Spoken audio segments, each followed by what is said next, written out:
5 октября 2011 года. Знаковая дата в истории Чеченской Республики. В этот день состоялось официальное открытие комплекса «Грозный-Сити», состоящий из 7 высотных зданий. Жемчужиной этой короны стал небоскреб «Олимп». Это здание стало уникальным не только для Чечни, но и для всего Северного Кавказа. 3 апреля 2013 года произошел несчастный случай. В здании «Олимп» вспыхнул пожар. В результате сгорела вся внешняя обшивка здания. По милости Всевышнего, ни один человек не пострадал. Но быстрыми темпами начались восстановительные работы. Здание получило новое название – «Феникс». В ходе ремонтных работ персонал в среднем составлял 230 человек. В течение полугода они закончили восстановление.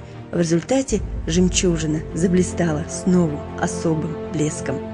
«Феникс» является самым высоким и престижным зданием на Северном Кавказе. Это 42-этажное здание с высотой 145 метров. На крыше находится вертолетная площадка. Также небоскреб оснащен скоростными лифтами, автономной электростанцией, имеет подземную парковку. И без сомнения мы с гордостью заявляем, что «Феникс» – один из красивейших достопримечательных зданий нашей республики.